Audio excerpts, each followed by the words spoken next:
будь-якому разі, давайте будемо продовжувати. Пане Володимире, наскільки я розумію, ви нас і чуєте, і бачите, ми вас чуємо. Ну що ж, давайте будемо продовжувати. В нас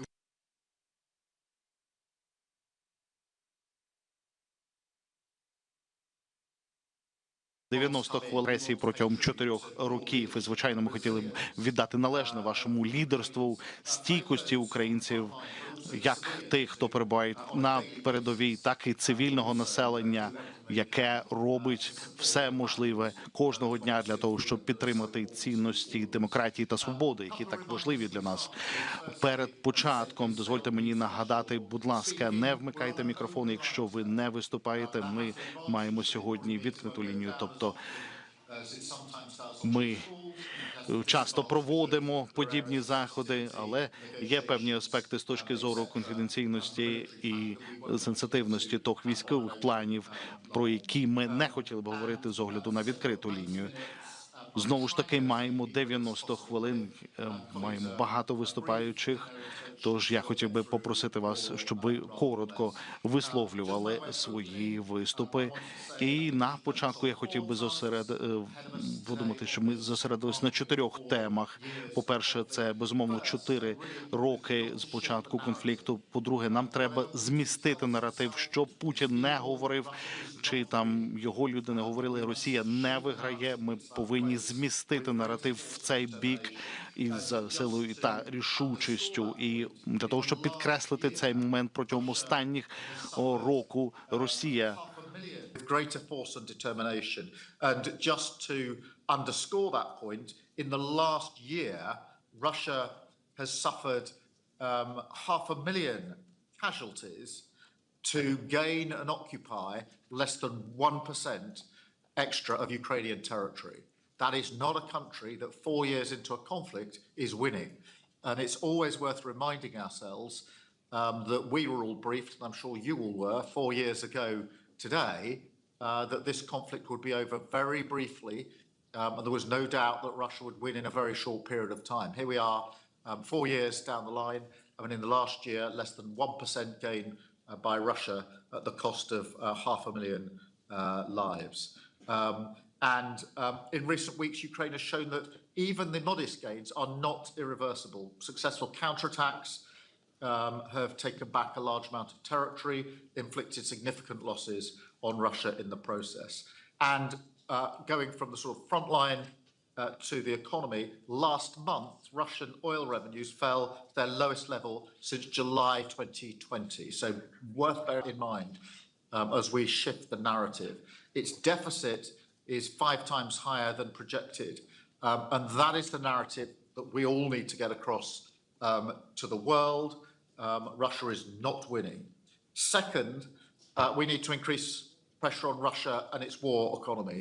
And that's why I'm really pleased that today the UK has announced our biggest sanctions package since 2022, targeting 300 energy companies and networks and third country entities funding and supplying Russia's war. So it's 300 entities, including Transneft, which provides pipelines to export sanctioned Russian oil around the world, and a further 48 shadow fleet vessels. And I think it's really important, as Emmanuel said at the last meeting, that we have greater focus and determination into the shadow fleet work that we're doing. We have done more in recent weeks and months. There's more we can do, and we should do, because we know the best way to maximise pressure is a full maritime services ban.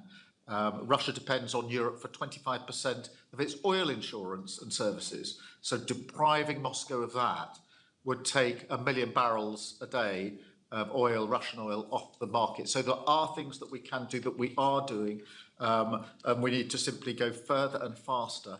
And in particular, I think, and we can probably come back to this, all further options on the shadow fleet to make sure that the oil trade is not transferred to badly maintained sanctions dodging vessels. And we've all seen that over the last 4 years. Third, of course, we must continue to help Ukraine defend herself and not get drawn into the idea that because there are talks going on, that somehow that means that we don't have to do the hard yards. of helping Ukraine to defend herself. We know that Putin is dragging his heels. We know that when it comes to the talk, there's one person standing in the way of progress in those talks, and that is Putin, and nobody but Putin.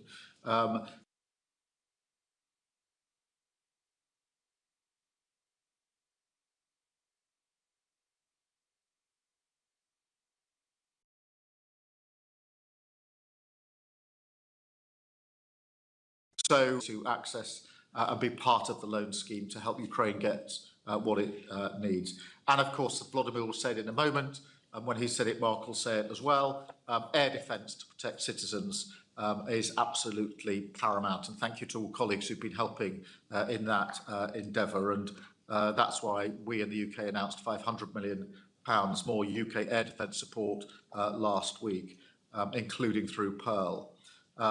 And all of this is in the face of Russia's sustained attacks over the winter period.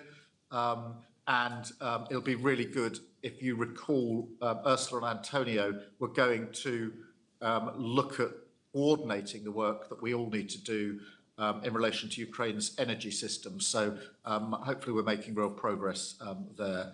And Vladimir, you were very clear when we were in Munich just 10 days ago that you needed more support for your energy system. And I think we've already mobilised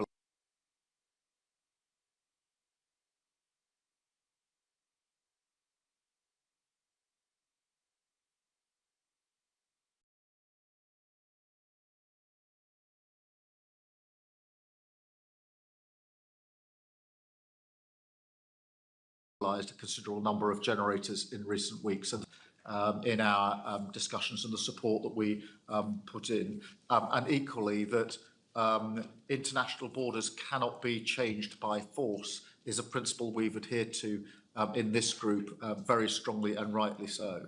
And any settlement will only work with the support of the coalition of the willing. And again, this is something we had the opportunity with colleagues to discuss in Munich. There is of the willing, and again, this is something we had the opportunity with colleagues to discuss in Munich. There is an interest, or not just in Europe, but beyond Europe. The coalition of willing countries have an interest in this outcome. It's not something where we are observers looking in. It is our history, it's our territory, it's our peace, it's our values that are at stake here. That is why it's important that we play our role in this.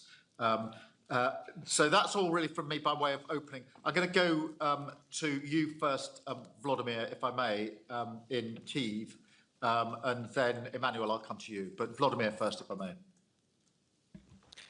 Thank you very much, dear Keir, Emmanuel, dear friends. First of all, thank you for being here today with us and being here with us during all these years. It's a big historical challenge, and we are so thankful that Ukraine has so big friends as you, and we are very proud. Today we have coalition of the willing,